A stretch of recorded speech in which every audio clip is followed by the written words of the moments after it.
Le damos la bienvenida a todos. Gracias por estar. Esta vez estamos grabando para que todos los que hoy no se puedan conectar puedan acceder. Y bueno, acá estamos con Lara y con Facundo, que nos va a recordar algunas cositas antes de que comience Lara. Facu. Bueno, Marina, gracias. Bienvenidos a todos, a todas a este segundo encuentro que, como bien mencionó Marina, es grabado, ya sea para aquellas personas que quizás no puedan hoy conectarse y también para nosotros que estamos participando, bueno, poder volver a este material y a este encuentro las veces que sean necesarios. Después lo vamos a pasar y va a estar también cargados. Bueno, me presento para quienes quizás no estuvieron en el primer encuentro. Mi nombre es Facundo Rebasti, soy director de vecinales de la municipalidad y venimos organizando este encuentro con Marín y con un grupo de trabajo que viene llevando adelante el corredor ecológico para la preservación de la mariposa monarca. Y es un honor estar acá con ustedes, que nos hayan decidido acompañar nuevamente en este segundo encuentro.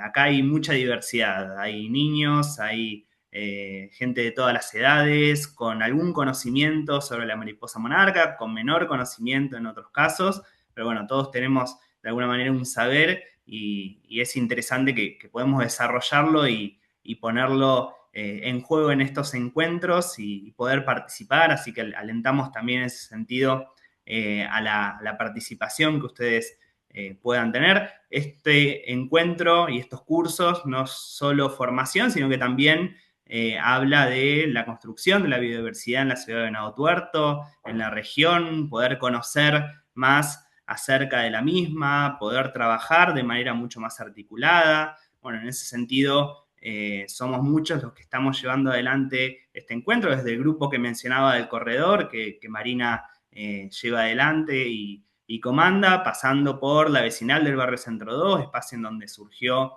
el corredor ecológico, el espacio comunitario Manos a la Tierra de Pellegrini y Ascuénaga, que renuevo la invitación los sábados de 9 a 11 en Pellegrini y Ascuénaga, que estamos todo el año allí en esta temporada de 9 a 11 y bueno, en etapa invernal de 10 a 12, al gobierno de Venado Tuerto, al intendente también que está al tanto de esta actividad y bueno, lo hemos invitado para el tercer encuentro de cierre para que pueda también acompañarnos.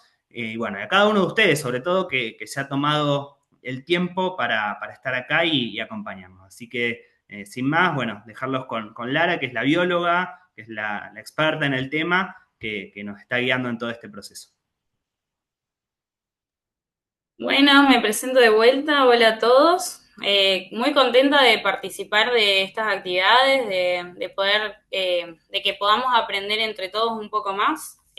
Así que bueno, sin más, empiezo la clase. Voy a compartir la pantalla. Mm, a ver si pude.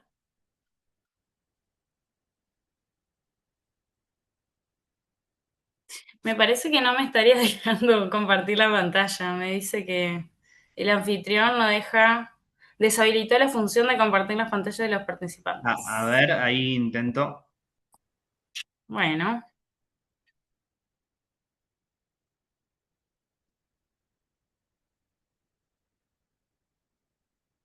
Mm.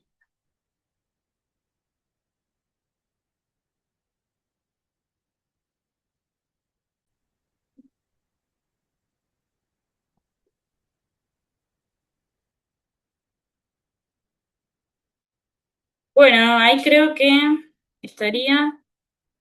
Voy a poner acá. Esto.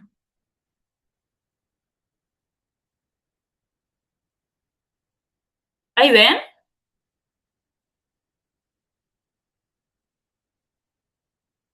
Sí, se ve bien. Bueno, perfecto.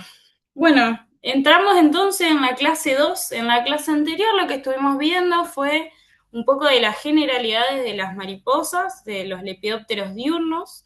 Vimos anatomías, colores, distintas adaptaciones ecológicas. Ahora lo que vamos a ver es un poco sobre el ciclo de vida que tienen estos insectos. En primer lugar, nosotros sabemos que estos animales tienen una metamorfosis completa. Nosotros en biología le decimos que son insectos holometábolos, porque pasan por distintos estados en su vida diaria, en su ciclo de vida, digo. Pasan por el huevo, por la larva, por la pupa y por el adulto. Y la diferencia que tienen con otros insectos que tienen, por ejemplo, metamorfosis incompleta, es que es muy marcada la diferencia entre cada estado de vida. Por ejemplo, los saltamontes tienen huevos y tienen ninfas que son muy parecidos a los adultos. Y en cambio acá tenemos larvas y pupas también, además del huevo. Eh, bueno, lo que es el ciclo de vida entonces empieza por el huevo, que en su duración es alrededor de unos pocos días hasta varias semanas. Vamos a ver que en cada estado puede variar dependiendo de la especie y dependiendo de las condiciones ambientales que haya para decir cuánto tiempo va a permanecer en cada estado. Por ejemplo, en el huevo puede ser de unos pocos días hasta varias semanas. Por ejemplo, en el invierno, algunas mariposas tienen de estrategia pasar el invierno como huevo. Otras la pasan como oruga y otras la pasan como pupa, por ejemplo. Por eso no vemos tantos adultos en invierno, porque ¿viste? Dicen, ¿dónde están? Y bueno, están como en un estado de letargo, en un estado de diapausa, se le dice también, o hibernación. Bueno, y en la oruga es algo de alrededor entre 2 a 4 semanas, y en la pupa de 1 a 2 semanas, y el adulto de 2 a 4 semanas. Esto también un poco nos aclara de la pregunta anterior de la clase pasada, de si las mariposas vivían un día o no. Bueno, ahí más o menos podemos ver los tiempos aproximados que tienen en cada estado. Bueno, empezamos con el huevo. En el caso del huevo puede variar el tamaño de entre 0,5 a 2 milímetros el tamaño. Tienen distintas formas, pueden ser esféricas, ovales, tubulares, en forma de botella o parecidas como un maíz porque tienen como en su superficie es como granulado. Bueno, acá también vemos que tienen distintas, no solo de superficie, no solo en forma, sino que en superficie también varía. El color también, suelen ser colores claros, como verde, blanco o amarillo, por cuestiones de camuflaje. Esto también lo distingue de los huevos de otros insectos, que en las mariposas suelen ser de estos colores. Aunque bueno, obviamente pueden haber alguna que otra, ¿cómo se dice? Ay, no me sale la palabra. Excepción. Alguna que otra excepción en alguna especie. Esto las mariposas, los adultos, la pueden colocar en las hojas de formas aisladas, o sea, pueden poner uno en una hoja, otro en otra hoja, o en grupos, así como agrupados, y suelen ponerlo en el en vez de la hoja. O sea, quiere decir de la parte de abajo. Esto es para que no la vean o también para evitar que las condiciones ambientales, las lluvias y demás, los maltraten, digamos.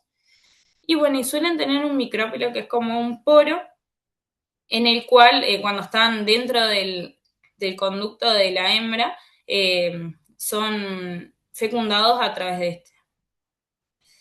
Estas son las distintas formas que puede tener un huevo de mariposa, además de las anteriores que vimos. Bueno, en el caso de la oruga, el estado de oruga, que dentro de ella pueden haber varios estadios, quiero remarcarles esta palabra de que cuando hablamos de estado hablamos de huevo, larva, pupa y adulto. Cuando hablamos de estadios, vendría a ser las distintas formas que puede tener un mismo estado. O sea, el estadio 1 de la larva, por ejemplo, es cuando es bien chiquitita. Después estadio 2, estadio 3, estadio 4. Y va como creciendo de tamaño en ese tiempo y capaz va cambiando de coloración y cuestiones así. Lo que hace una oruga apenas sale el huevo es ingerir su cáscara. Esto le da fuerzas, nutrientes, proteínas para que puedan de a poco, o sea, es su primera comida y le da fuerzas para empezar a buscar o nutrirse de la planta hospedera.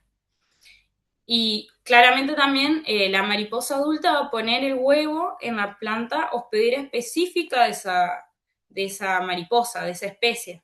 Porque aclaro y vuelvo a aclarar, porque capaz ya lo dije antes, las larvas suelen ingerir una especie de planta específica para esa especie.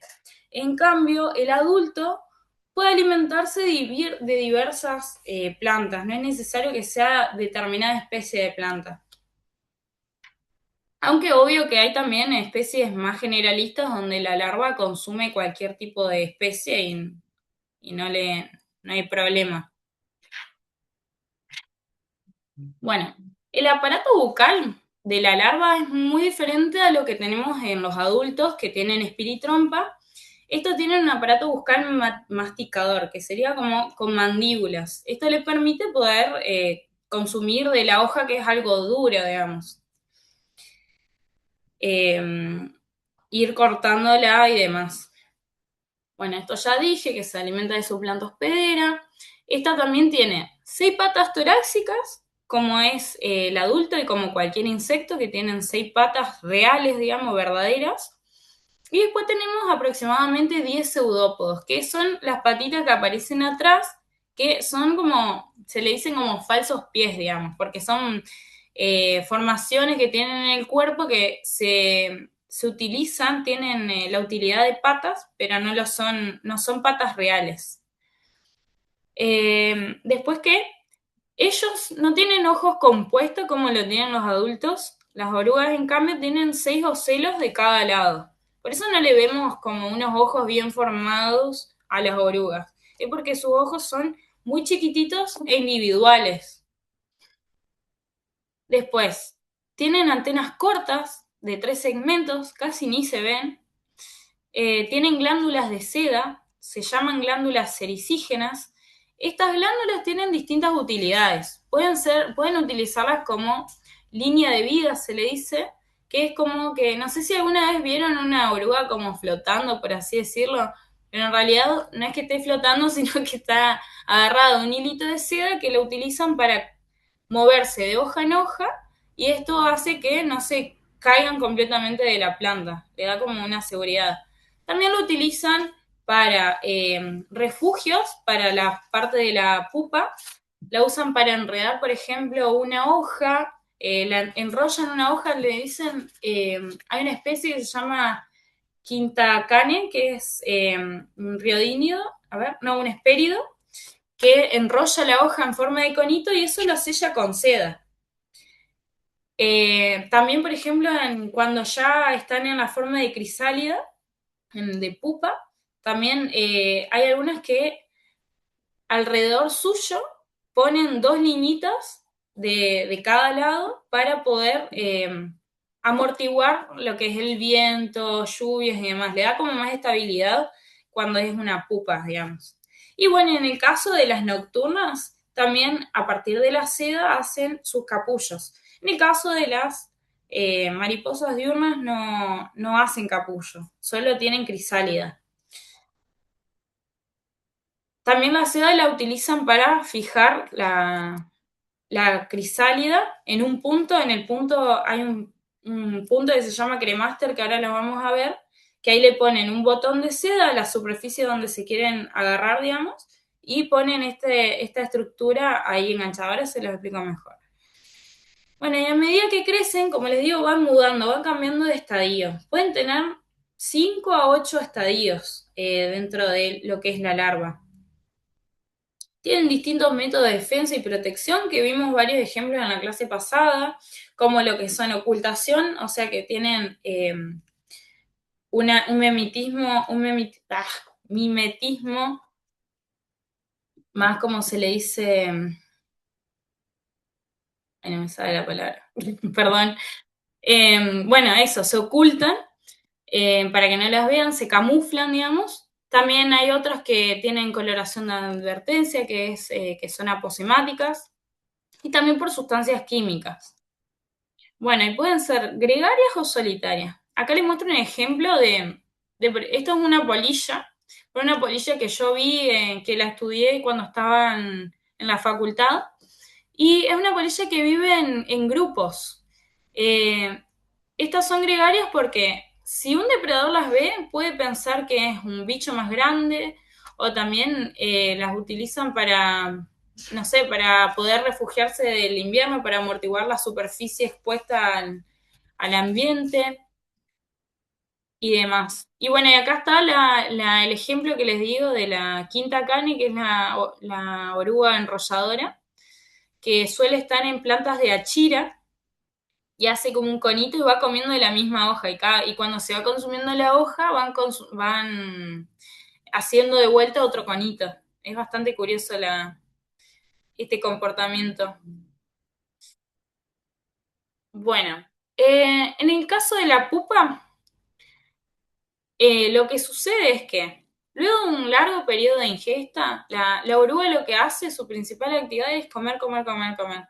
Y una vez que termina la ingesta, cesa y busca un lugar adecuado para poder sufrir la transformación a pupa. Porque recuerden que o sea, imagínense todo lo que se tiene que transformar desde una oruga a lo que es el adulto que tiene alas, tiene otro aparato bucal, tiene hasta su estructura interna también sufre importantes cambios.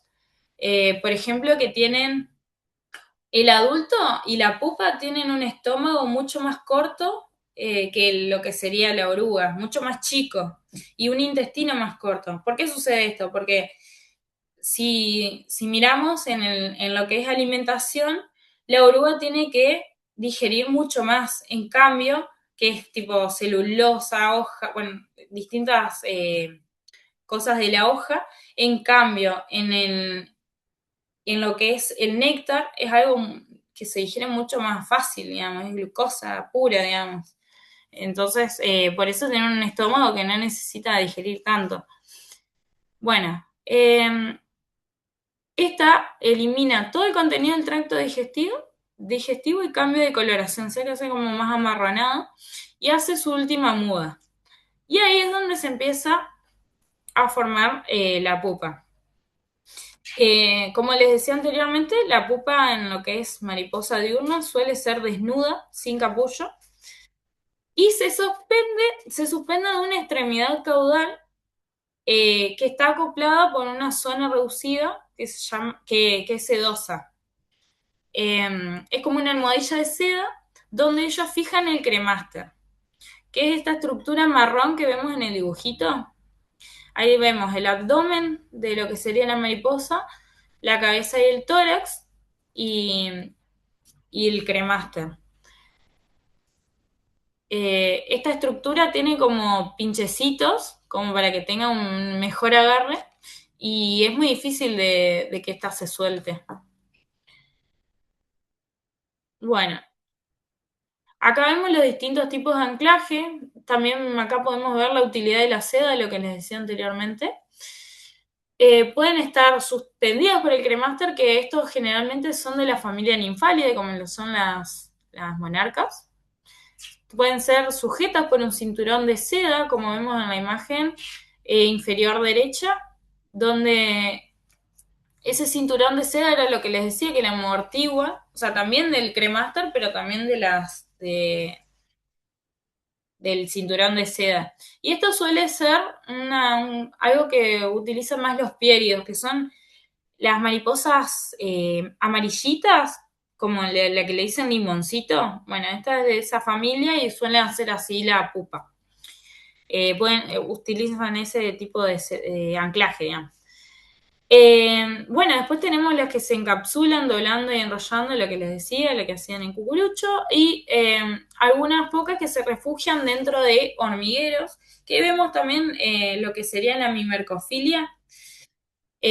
Hay especies de riodínidos y de licénidos. Ya después en la próxima clase me van a entender más cuando le hablo de familias, pero bueno, le estoy nombrando las distintas familias, después le repasamos esto si quieren.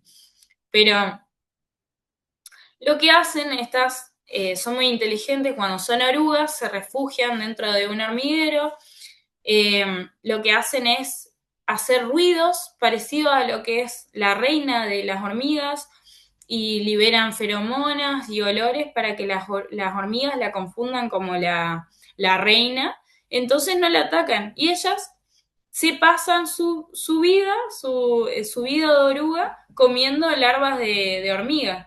Son una de las pocas especies que son carnívoras dentro de lo que son los lepidópteros. Porque vieron que la mayoría mm, comen plantas. Bueno, después tenemos la eclosión. ¿Cómo pasamos de un insecto que está dentro de una crisálida al adulto? ¿Cómo hace para salir? Bueno, primero lo que hace es la ruptura de la crisálida. Como ven, ellas no tienen una estructura así que pueda romper ese exoesqueleto. Y lo que hace entonces es bombear toda la hemolinfa, que como le dije en la anterior clase, la hemolinfa es la sangre de los insectos, la bombea hacia la parte anterior del insecto, lo que es la cabeza y el tórax. Y haciendo esa presión, se rompe la crisálida. Y ahí empieza a salir. Esta salida tiene que ser rápida, tiene que durar al menos como mucho 30 minutos o un poquito más, porque necesita que salir mientras ella está húmeda todavía, porque si se seca puede que nunca pueda extender sus alas y eso va a hacer que sea una presa viva. Aclaremos también de que eh, las, las que llegan a adultos son muy pocas. La mayoría ponele, de los 500 huevos que puso la mariposa, ni la mitad llega a adulto. Muy pocas llegan a adulto. Pasan su vida como larva o pupa y después. Pero bueno, las pocas que quedan, después se reproducen y ponen toda esa cantidad de huevos como estrategia, digamos, para que algunas puedan seguir con la especie, digamos. Entonces, bueno, ahí sale la mariposa, el adulto, y empieza a inflar sus alas. Van a notar cuando, si ustedes vieron mariposas saliendo del capullo, de la crisálida, que tienen el abdomen muy extendido, muy inflado. Bueno, es porque también en eso tienen una enorme cantidad de hemolinfa. Entonces van a bombear toda esa hemolinfa que tienen en el abdomen hacia las alas. A todas las partes, vieron que las mariposas tienen muchas líneas en las alas, bueno, esas son las venas de ellas y a través de estas va a ir corriendo la hemolinfa y se van a ir abriendo. Una vez que se inflan del todo, se abren todas las alas, se da el secado y endurecimiento. El tiempo que tarda en secarse, endurecerse, inflar y demás, depende del tamaño de la mariposa. Si son muy grandes van a tardar más, en cambio si son una especie pequeña, tardan menos. Y en este momento ya, como ya dije, están muy indefensas, están vulnerables. Y bueno, y después de eso sigue el primer vuelo. Una vez que se seca, salen a volar. ¿Y qué hacen como adultos? Bueno, el mayor propósito del adulto es aparearse y reproducirse, poder seguir la descendencia. Entonces, ellas van a buscar a través de las feromonas del macho y la hembra, a través de sus antenas y demás, ellas van a buscar a su pareja. Una vez que la encuentran, se da el cortejo. Pueden cortejarla a partir de los colores o de determinados comportamientos de vuelo, por ejemplo. Y una vez que se encuentran, se ponen en la posición copulatoria, que yo supongo que las habrán visto unidas, y luego la hembra va a buscar una planta hospedera para poner los huevos. Acá vemos el ejemplo, por ejemplo, de una perezosa aceitada y de un espejito. Bueno, terminando con lo que es el ciclo, pasamos a lo que sería la importancia y roles ecológicos de las mariposas. Bueno, ¿por qué nos gustan tanto las mariposas y por qué le damos tanta importancia? Es porque ellas cumplen roles ecológicos, bueno, valga la redundancia, muy importantes en lo que es el ambiente. Por ejemplo, son alimentos de muchos animales como son libélulas, arañas, aves, reptiles, otros insectos. Bueno, además de la libélula hay otros insectos también que las pueden consumir.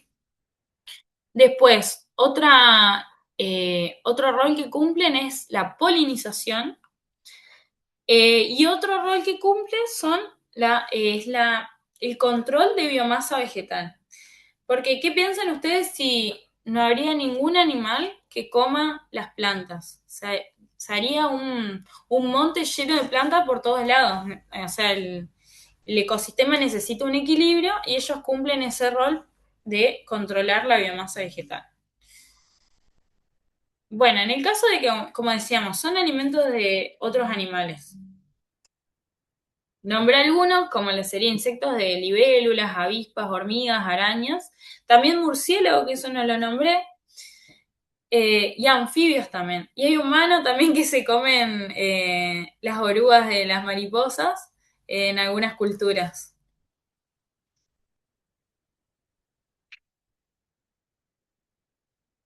Bueno, como les decía, que son controladores de biomasa vegetal. En el caso de la oruga, en su estado larval, son controladores de biomasa vegetal. Ah, y en el anterior, en todos sus estados son alimentos de otros animales. Un pro que esto es que eso, controlan el crecimiento de las plantas. Y otro pro que no lo nombré es que se alimentan de plantas que son imposibles de consumir por otros animales. Por ejemplo, la pasionaria, el algodoncillo, el zen, son plantas que tienen muchas toxinas, que o sea, justamente es su defensa, es la forma que tienen para que no se les acerquen los demás herbívoros. Pero lo que hizo este animal, se adaptó a esas toxinas y es más, utilizó esas toxinas a su favor. Como les comenté en otra clase, de que ellas las adquieren y una vez que las adquieren, las utilizan para volverse ellas tóxicas. Y así las hacen menos palatables o les dan vómitos a los demás animales y demás.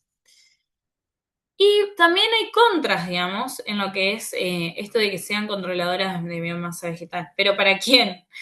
Eh, para el humano puede ser que sea un contra porque hay entre 50 y 60 especies de lepidóptero que son considerados plagas y atacan cultivos como soja, la lechuga, el maíz, el girasol, la alfalfa, el trigo, el perejil. Hay muchos cultivos que la atacan, pero son más las polillas las que atacan, pero sin embargo sí también hay mariposas que se alimentan de plantas de cultivo. Y hay distintos sistemas de control que hay hoy en día que se utilizan, como lo que son fumigaciones, también hay controladores biológicos, que quiere decir que liberan, por ejemplo, una avispa que las parasite, entonces ataca solo a esa oruga en particular para que se muera y no tenga que fumigar y atacar a todos los animales que estén dando vueltas por ahí, todos los insectos y demás. Bueno, hay algunos también que tienen, bueno, si tenés un jardín, un sistema de control sería manual, retirando las orugas. Bueno, en el caso de que son polinizadores, bueno, ¿por qué decimos que son polinizadores? Porque, ¿qué es la polinización? Es la transferencia desde el polen de las anteras hasta el ectisma. ¿Y por qué decimos eso? Es una polinización entomófila la que realizan las mariposas. Es porque es una reproducción que está mediada por insectos. Porque hay otros tipos de polinización, como son el viento, el agua, pero el 90% de las angiospermas, que serían las plantas con flores, son de polinización entomófila. Y esto beneficia también a los cultivos, al 2/3 de los cultivos los benefician. Y bueno, y también sabemos que las plantas dependen en mayor medida de los insectos que a la inversa, porque las plantas necesitan de ellas para poder reproducirse, muchas veces de especies específicas. En cambio, la mariposa es cuestión de que se tiene que alimentar, que también podría alimentarse de otra flor y demás. Y entonces, por eso es más importante lo que depende la planta del insecto que del insecto a la planta. Perdón, ¿alguien quiere decir algo? ¿Todo bien? ¿Se va entendiendo? Sí, Bueno, genial. Bueno, acá tenemos, a partir de esto de que decimos de que están muy, eh, muy relacionadas las plantas con los insectos, vemos de lo que sería el síndrome floral. Vamos a ver lo que es esto. Sería la campaña publicitaria, por así decirlo, que utilizan las plantas para atraer a los organismos adecuados para polinizarlas. Entonces, ellas como que quieren que quieren que una mariposa que visitó a una planta de su misma especie las visite a ellas. Entonces tienen una forma, una simetría, un color, una cantidad y composición del néctar, una época y horario de floración específica para que esta mariposa venga y la polinice, o para que este grupo de mariposas venga y lo polinicen. Hay unas que tienen, por ejemplo, lo que sería el tubo mucho más largo. Eh, y también, por ejemplo, bueno, lo que son flores que quieren ser visitadas por una mariposa diurna suelen ser muy brillantes y coloridas. Como decíamos, también tienen colores hasta patrones ultravioletas. Son tubulares por lo general, porque así con pétalos amplios, tubulares como para que ella pueda introducir su espiritrompa y adquirir el néctar, y con guías de néctar, que serían como líneas que les muestran en los pétalos a las mariposas dónde va a estar el néctar en su flor. Y suelen tener un néctar acuoso porque cuando tienen una espiritrompa así tan larga, para ellos es mucho más fácil absorber un néctar acuoso que un néctar más viscoso. Entonces eso, tienen formas y distintas características específicas para que vengan ellas a polinizarlas y no otros animales. Bueno, acá vemos un ejemplo de cómo se da esta relación tan estrecha, que hay algunas relaciones que la llevaron a otro nivel. Por ejemplo, como son algunas orquídeas con algunos esfíngidos. Bueno, por ejemplo, esta orquídea, les voy a leer un fragmento de esto de que procede de Madagascar y se caracteriza por presentar un largo receptáculo para el néctar de casi 30 centímetros de largo. Y esto lo observó Charles Darwin en esta orquídea y pronosticó que debería existir entonces un insecto, posiblemente una mariposa, con una espiritrompa lo suficientemente larga para que pueda llegar al néctar y polinizar la flor.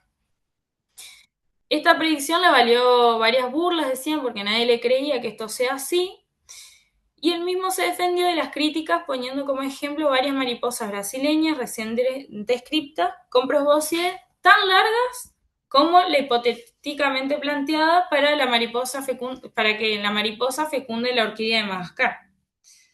Y bueno, fue 40 años después de la predicción de Darwin que se encontró exactamente la polilla de Morgan, que era la que tenía esta espiritrompa lo suficientemente larga para poder libar y polinizar esta orquídea. Y en la actualidad se ha documentado intensamente este caprichoso evento de polinización y coevolución, revelando la importancia de los polinizadores específicos de la supervivencia de ciertas plantas. Eso, es como que es una coevolución. A medida de que la planta va teniendo el receptáculo cada vez más largo, va a haber polillas que también tengan igual de largas igual de larga la espiritrompa para poder llegar al néctar. Y entonces esto, lo que gana la polilla en buscar plantas así, en que no va a haber otros insectos que tengan ese largo de espiritrompa para poder llegar a ese néctar. Entonces va a tener más néctar esa planta. Y la planta lo que gana es que venga justamente un insecto que polinizó una planta similar a que venga con el polen de la otra planta a polinizarla a ella. Bueno, hablemos entonces de las interacciones ecológicas. Ya nombramos la de depredador-presa cuando hablamos de que son las mariposas son presa de distintos depredadores. También son depredadores en el caso de las que tienen mimercofilia con las plantas, digo, con las hormigas, esa relación con las hormigas. Después tenemos el herbivorismo, que era lo de que eran controladores de biomasa vegetal. Hablamos de mutualismo en el caso de la polinización, donde se beneficia tanto la planta como el insecto. Y ahora vamos a hablar un poco de la competencia. En este caso, la competencia es una interacción donde a ninguno de los dos lo beneficia. Por ejemplo, en el mutualismo, los dos son beneficiados. En el herbivorismo, uno es beneficiado y el otro no. Y en el depredador preso, uno es beneficiado y el otro no también. En cambio, en la competencia, ninguno es beneficiado.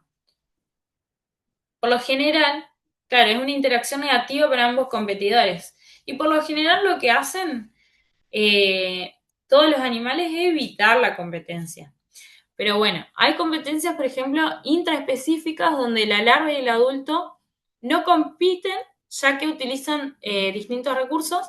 Esto, o sea, en este grupo lo que sucede es que justamente, ¿por qué dicen qué le beneficia tener un estado tan diferente al adulto? Es porque la larva va a consumir un alimento y el adulto otro. Y como les digo, la competencia como una interacción negativa van a tratar de evitarlo.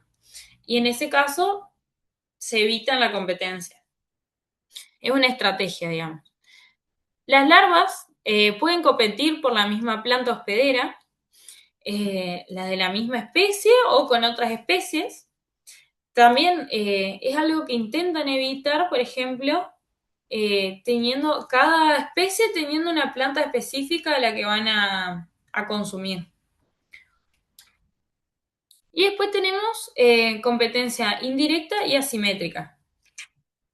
En este caso, ¿por qué es indirecta y asimétrica? Es porque hay camadas de larvas que su huevo fue puesto antes, cuando la planta estaba totalmente sana. Y cuando pasa eso, es que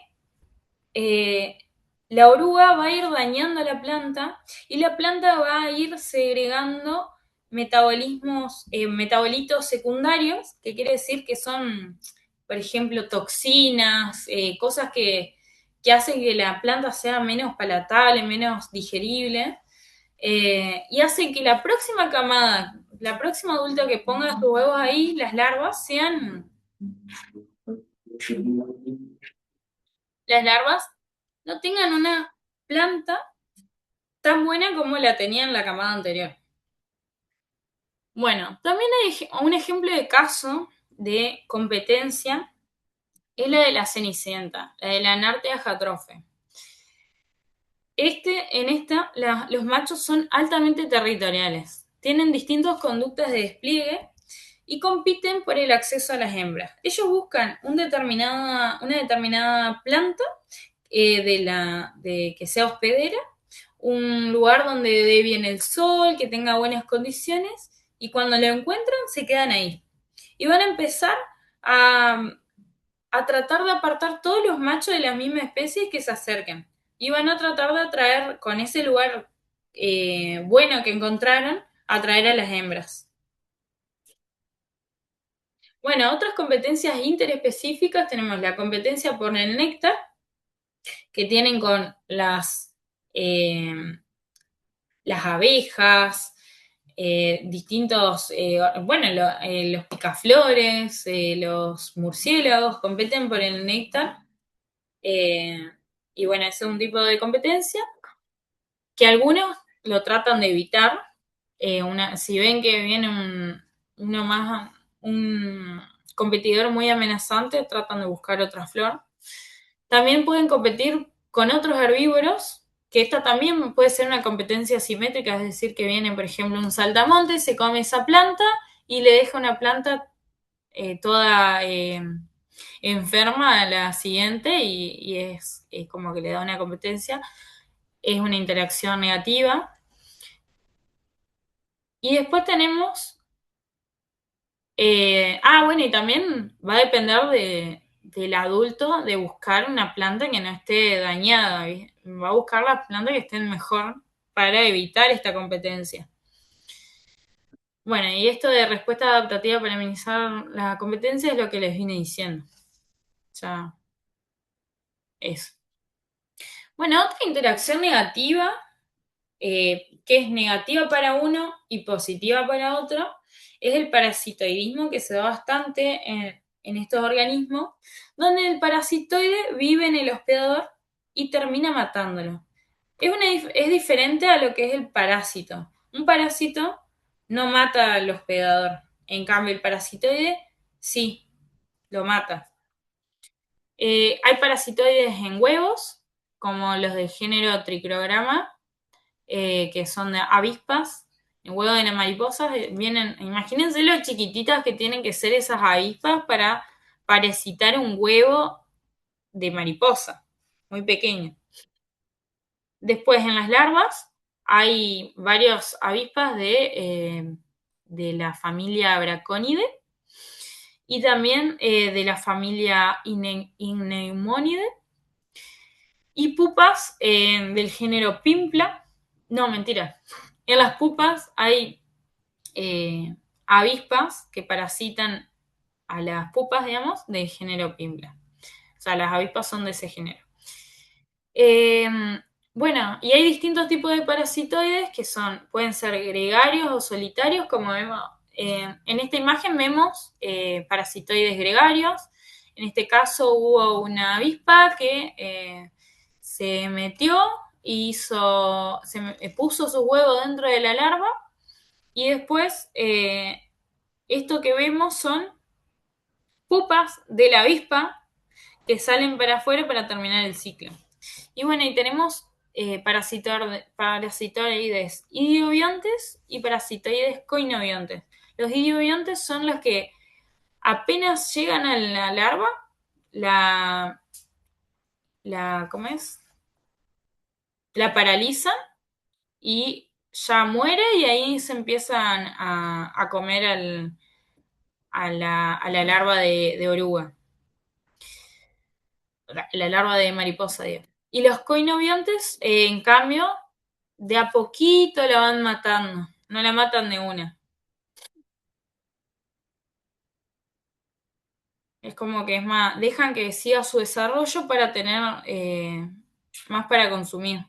Pero obviamente este se daña y en algún momento muere. Bueno, y esta parte de la clase terminamos. Ahora también les quería mostrar un ejemplo. Hasta ahora todo bien, ¿no? Sí, sí. Yo te quería hacer una pregunta. Te cuento, yo Sí, veo muchas avispas. Tengo acá donde tengo mis asclepias y tengo también,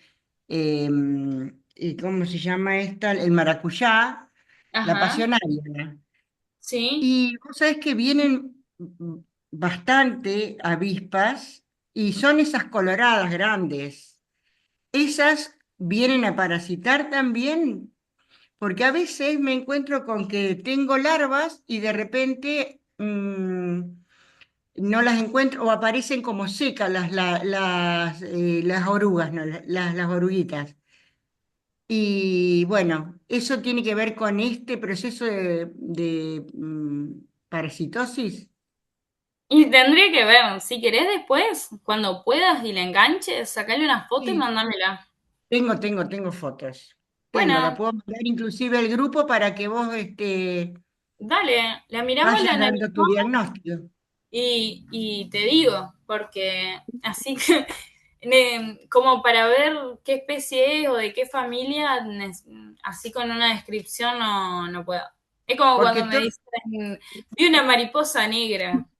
¿Qué especie no, no, es? no, pero quiero decir, No todas las sé, avispas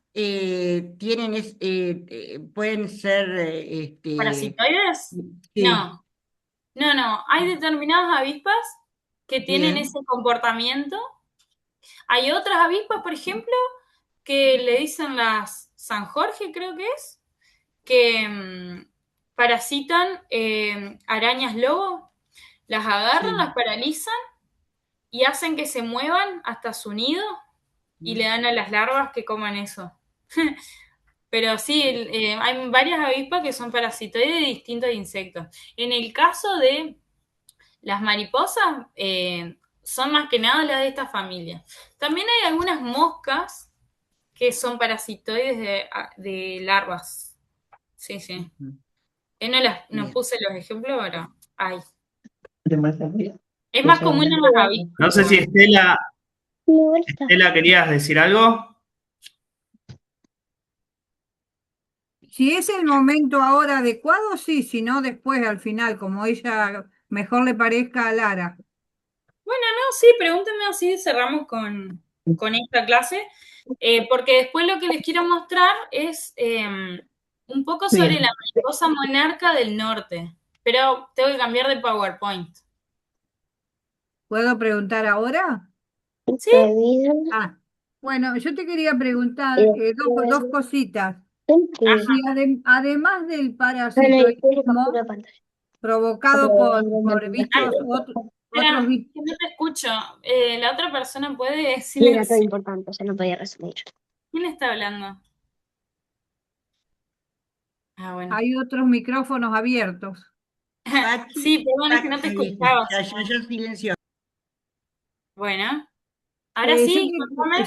Gracias. Yo quería saber si además de la influencia negativa de otros bichos, como dijiste recién, las avispas determinadas, arañas y otros, si ellas también padecen alguna enfermedad y que les provoca la muerte natural antes de tiempo, otro tipo de enfermedades. Sí, hay hongos, hay protozoarios. Por ejemplo, ahora les puedo mostrar en la monarca del norte. A ver, les abro el PowerPoint. ¿Se ve? ¿Se ve si les abro acá? La gran migración. Sí, Sí, sí, se ve. No, esperen que pongo el inicio. Bueno, esta a la mariposa monarca, la Danaus plexippus, que es la pariente de la que tenemos la monarca sudamericana. Nosotros tenemos la sudamericana, pero la del norte, la que todo el mundo conoce, que hace esa gran migración, que ahora la vamos a ver, sucede que le están plantando Asclepia curasaica, y esta planta es portadora de al menos en esa región, no se ha documentado de que haya que parasiten a las de Sudamérica, pero en Centro y Norteamérica le transmite un protozoario, que es un parásito, a la mariposa, y eso la mata. La Asclepia curassae, que la que ustedes plantan, pero al menos en el sur todavía no se documentó que eso suceda.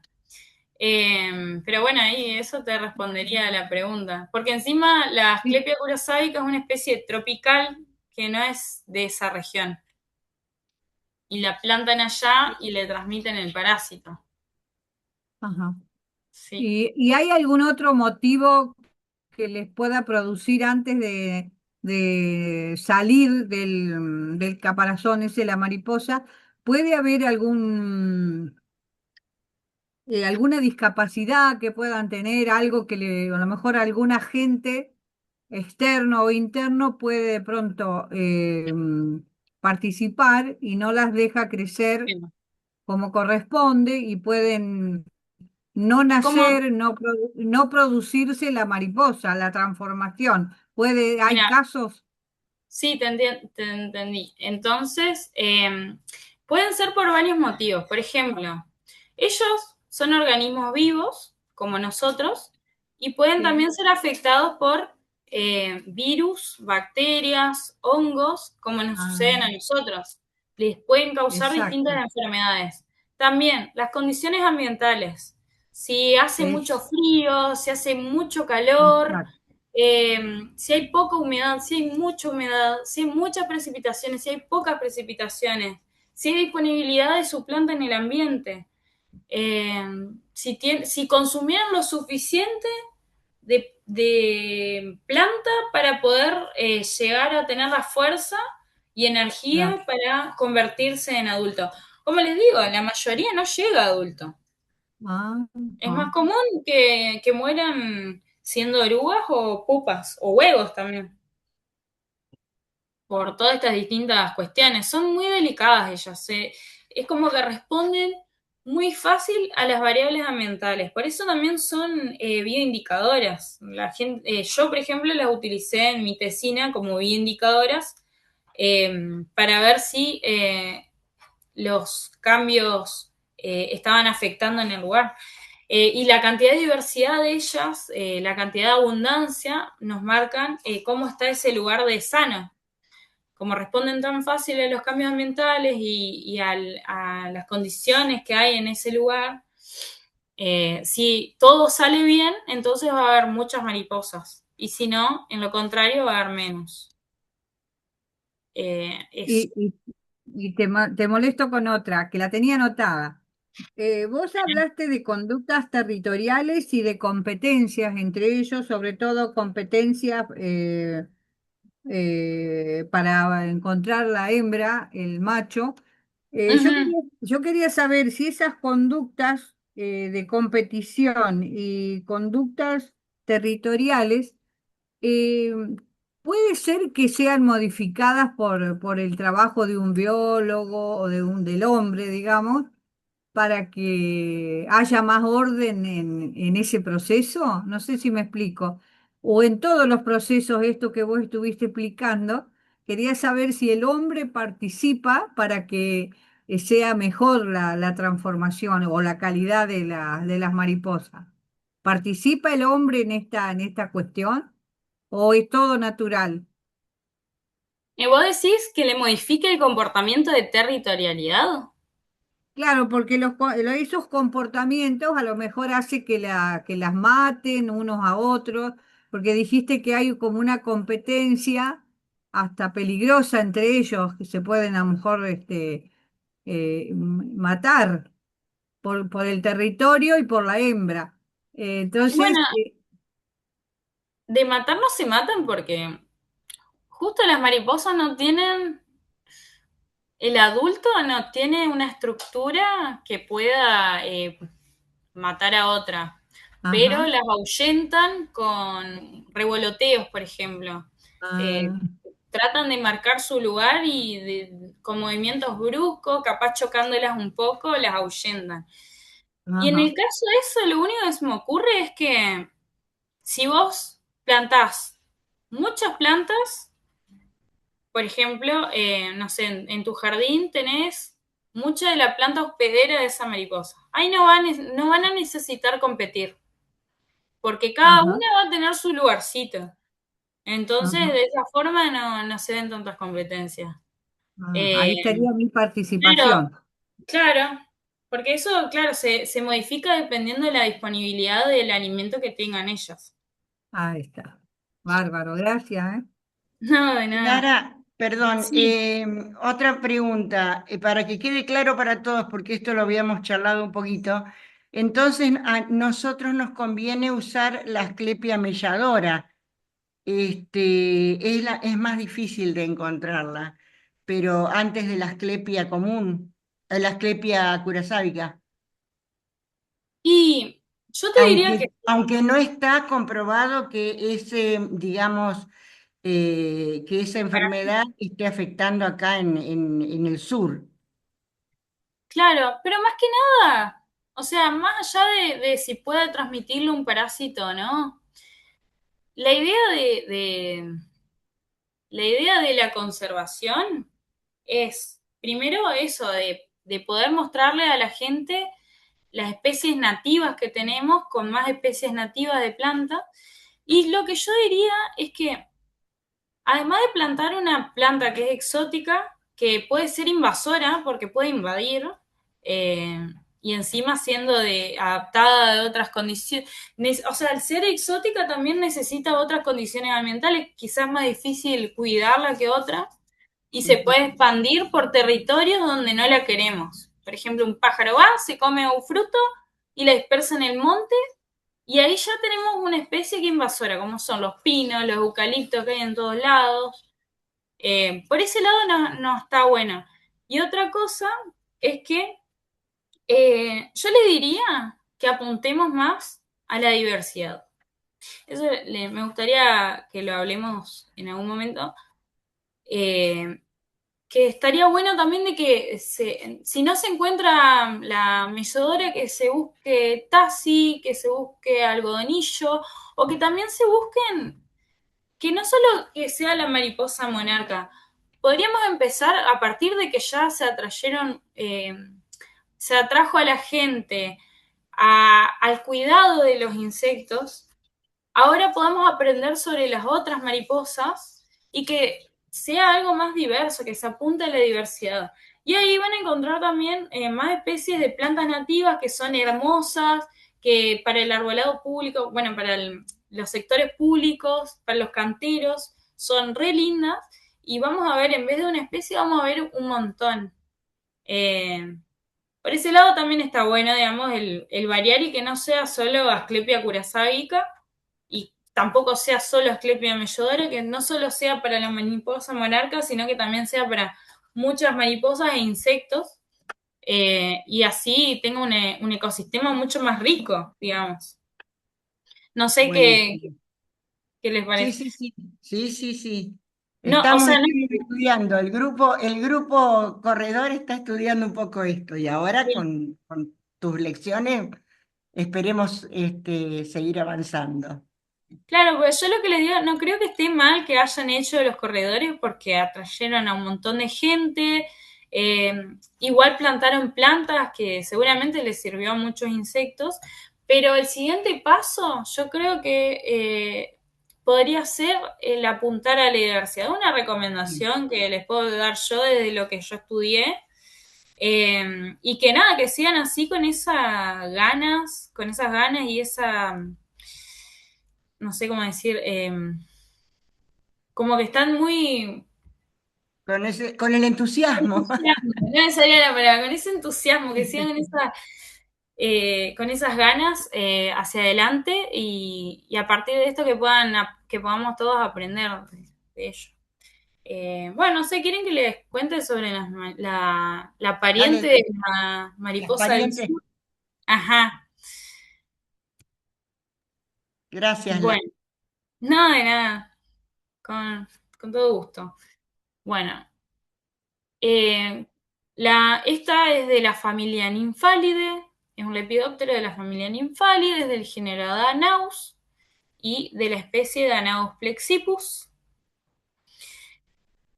Esta, como muchas de las Danaus, porque hay varias especies de Danaus, que no dije antes, hay en el norte la Asclepia también está afectando no solo a la plexippus, sino que a otras especies de Danaus, pero bueno, aparte. Tema aparte. Algo que nos puede ayudar a identificar a las de este género, a las de acá, a las de allá y a todas las del género Danaus, es que son naranjas, son grandes, tienen combinaciones con negro y blanco, patrones de negro y blanco, y que vuelan en B, con las alas sostenidas en forma de B. Ellas planean mucho y muchas veces me pasa de que en el cielo veo una mancha yo que soy media miope, veo una mancha naranja con negro y planeando, yo ya sé que es una Danaus. Puede ser Danaus plexipus, eripus, glipus o demás. O ericimus es otra. Tienen, bueno, en las prominentes venas oscuras, filas de manchas blancas en los bordes y un cuerpo oscuro. Tienen, digamos, una coloración aposemática. Son bastante grandecitas, que tienen una envergadura alar de 89 a 105 milímetros. Y los machos suelen ser más grandes que las hembras. Y bueno, y tienen la mancha oscura, como les decía, de la nuestra, que en esto se reparecen, que tienen ahí el androconio. Bueno, en la alimentación, bueno, lo que venimos diciendo, que se alimentan de las plantas de la familia Asclepiadaceae, en el caso de las orugas, porque en el adulto, como sabemos, se alimenta de diferentes flores. Esta planta le dicen, las asclepias le dicen algodonillo, es el nombre común de la planta.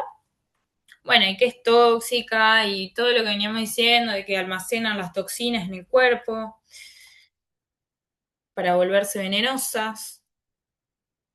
Ahí vemos de una imagen de las oruguitas muy parecidas a las de acá. Y bueno, ellas lo que hacen, esta especie pone sus huevos por separado en vez de la hoja, no los hace juntos como otros organismos. Ponen entre 300 y 500 huevos en un periodo de 2 a 5 semanas. Después de unos días, los huevos eclosionan la larva, bueno, y cumplen todo lo que venimos diciendo. Lo bueno de repasar esto es como que vemos un ejemplo de todo el ciclo de vida de una mariposa, pero con un plus, de que estas migran. Así que podemos ver también la ecología, una parte de la ecología de estos animales. Bueno, se desarrollan y unas o 2 semanas después terminan su metamorfosis y emergen en su forma final. Pero ¿cuánto tiempo viven como adultas? ¿Cuándo se reproducen? Pero esto depende en qué época del año nazcan.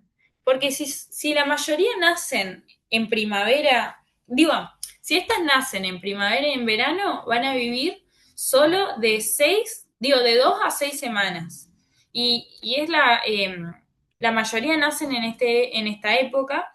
Es como que hay muchas generaciones en poco tiempo. Entonces, en primavera y en verano. Pero las que nacen en el verano tardío son diferentes. Estas van a nacer con una anatomía distinta a las anteriores. A estas le dicen generación Matusalén. O sea, nacen en el sentido de que el adulto eclosiona con los órganos sexuales sin terminarse de desarrollar. Esto le va a dar energía y va a hacer que toda esa energía se concentre en distintas partes del cuerpo que le van a dar la fuerza para poder hacer la gran migración. Y estas pueden vivir de 5 a 9 meses. Es una locura, porque no muchas especies de mariposa pueden vivir tanto.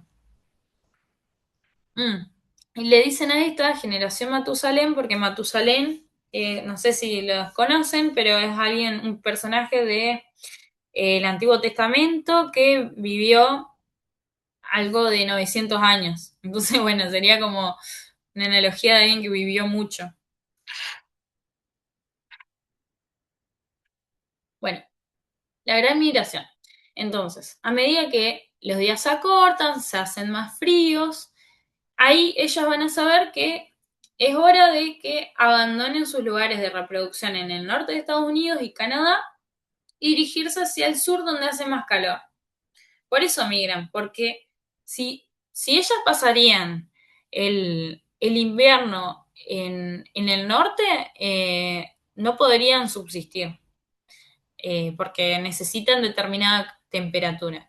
Entonces, algunas migran casi 4.500 kilómetros, se atraviesan casi todo el país, desde esos lugares, Estados y Canadá, hacia el sur de Estados Unidos, por California, o hacia México. Para orientarse en toda esa migración usan el sol, porque es como que tienen, usan el sol y tienen también una brújula magnética para ayudarlo a navegar en días nublados. Porque claro, ¿qué pasa en los días de lluvia? ¿Cómo se orientan? Bueno, igual, si llueve ellas no pueden volar. Los días nublados, ahí ellas se orientan a través de su brújula interna que tienen.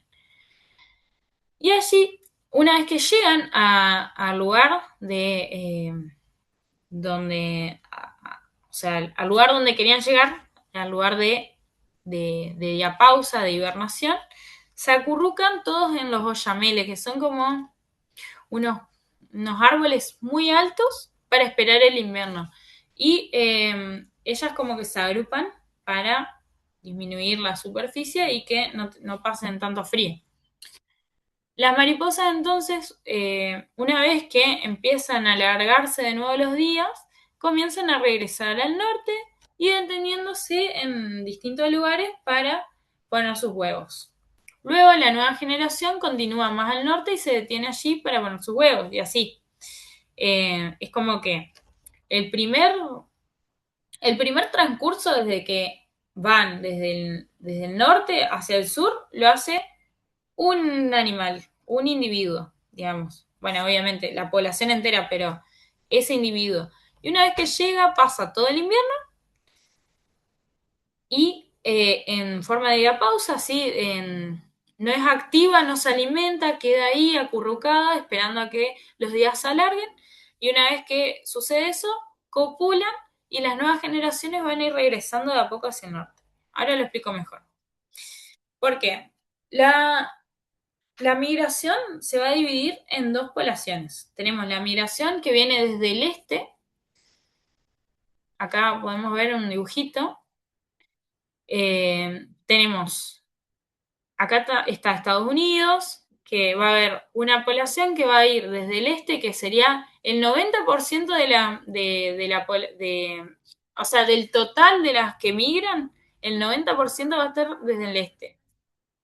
Uy, a ver el ruido, no sé si se escucha un ruido, pero...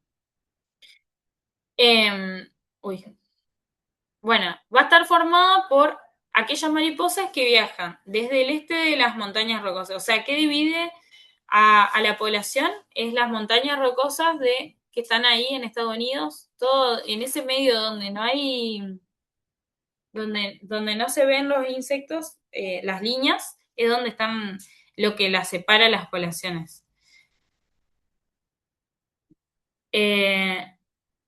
Bueno, y ahí van a migrar las que están desde el sur de Canadá y gran parte de Estados Unidos. Y después tenemos las poblaciones que están en el oeste, que van a viajar desde Canadá,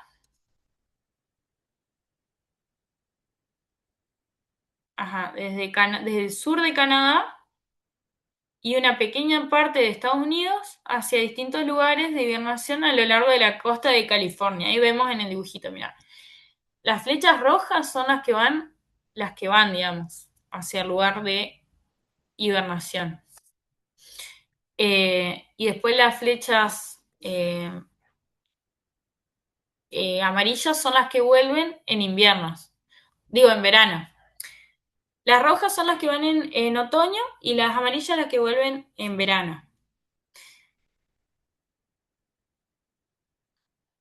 Bueno, ¿y cómo hacen para hacer todo ese viaje? Necesitan un vuelo muy eficaz.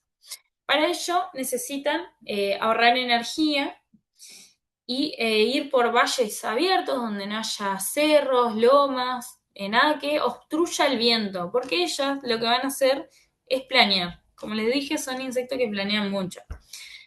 Entonces van a agarrar y van a ir por corrientes de aire ascendentes que hagan que solo tengan que batir sus alas cuando se van a partir del flujo. Y una vez que lo retoman, vuelven a planear.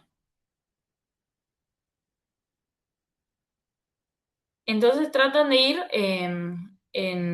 hacia un rumbo en una determinada altitud. Y también otra estrategia que tienen es que pliegan sus alas en B cuando o sea, las pliegan cuando es muy fuerte la corriente y las ponen más en horizontal, en posición horizontal, cuando la brisa es más leve. Y así le hace como que tiene una mayor resistencia al viento ascendente. Bueno, y estas son activas solo de día y descansan de noche. Bueno, y acá, como sabemos, son insectos ectotermos. Acá tengo una imagen de cómo se acurrucan en los oyameles para pasar el invierno y el otoño.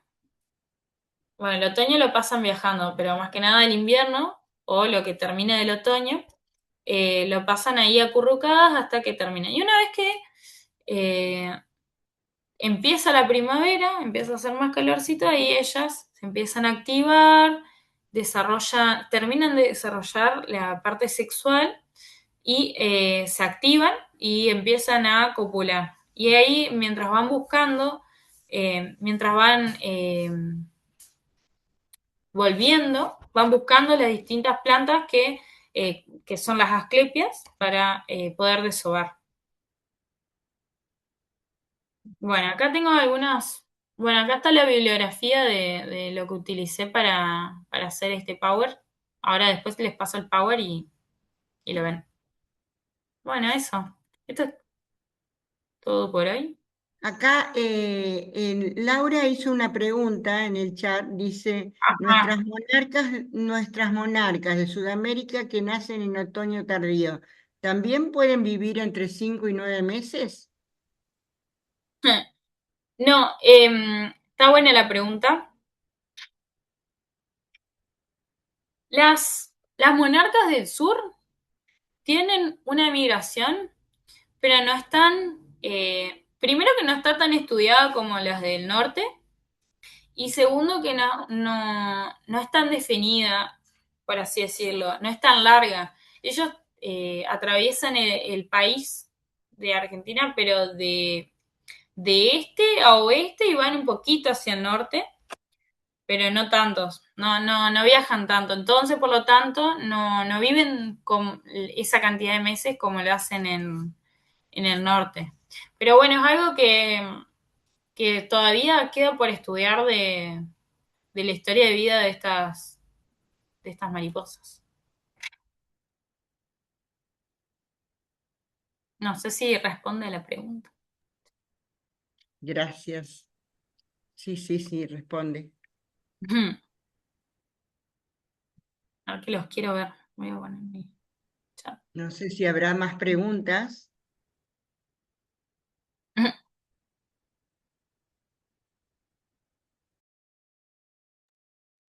Las asclepias, esta es una pregunta, las asclepias que tenemos acá son atractoras de pulgones. Bueno, algunas se llenan de pulgón. ¿Le puede hacer daño a las mariposas? ¿Tenéis idea? No, más allá o sea, puede debilitar a la planta y Eso eso sí, es como seguro. lo que les decía que era una competencia interespecífica porque es de distintas especies, que es, ¿cómo era la palabra? Asincrónica, digamos, Ujú. era la palabra, porque debilita la planta y hace que, ay, no, sí, pero era esa palabra. Es como que son es una competencia que se hace en distintos momentos y de distintas especies, donde primero una debilita la planta y hace que la otra se perjudique. O puede ser también sincrónicas, también hay pulgones que mientras están consumiendo la planta, también agarran la mariposa. Pero también la asclepia está bastante adaptada a que la consuman estas dos especies. Entonces no se debilita tanto, cuando se debilita rebrota. Así que pueden convivir, pero un poco sí las perjudica. O sea, obviamente una planta sin pulgones va a ser mejor para la mariposa, pero en la mayoría de los casos van a estar los dos conviviendo y bueno, sí. Bien. Sí, inclusive vienen las larvas de los bichitos de las vaquitas de San Antonio, vienen y comen de los pulgones, se los ve. Ujú, sí, sí. Bueno, perfecto entonces. ¿Hay alguna duda más?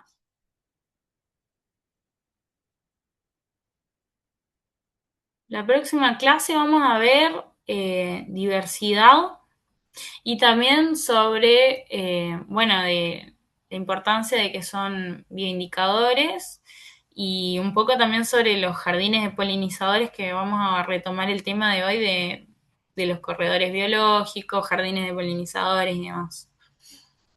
Bien. Va a estar buena. Bueno, y ya lo podemos decir que la próxima clase es el próximo jueves, a las Jueves diecinueve y otro. treinta. Sí, sí, el 4. Claro, Ajá. hoy, el jueves 4 a las 19:30 hacemos la Ujú. tercera clase. Esto después lo vamos a recordar en el WhatsApp. Dale, perfecto. Bueno, espero que les haya gustado la clase. Si les quedó alguna duda, también me pueden escribir, capaz no se animan a decirla ahora o, o quieren formularla bien o lo que sea, me pueden mandar por privado, porque en el chat no se puede escribir, pero yo no tengo ningún problema de responder. Y les estaré mandando un poco le voy a mandar estas clases y alguna data más mañana o hoy más tarde. Mañana capaz. Ahí Para no, terminar. no sé si leyeron ahí un comentario, Lara, de Laura, A ver. en el Mm, chat. Sí, lo contestó, lo contestó. Ah, perfecto, perfecto. Lo acabo de Bueno, ver. perfecto, entonces. Bueno, nos vemos entonces la próxima clase. nos vemos el jueves 4 a las 19:30. Muchísimas gracias. La verdad que todo muy claro. Bueno, perfecto, me alegro que se haya entendido. Por ahí me da miedo hablar con términos muy específicos, pero traté de amoldarlo a algo más ameno para que se entienda mejor. Bueno, muchas gracias. Para mí un gran aprendizaje. Me alegro. Bueno, Gracias. Bueno, un beso a todos. un Gracias por abrazo a asistir. Lara. Gracias a ustedes. Bueno, adiós.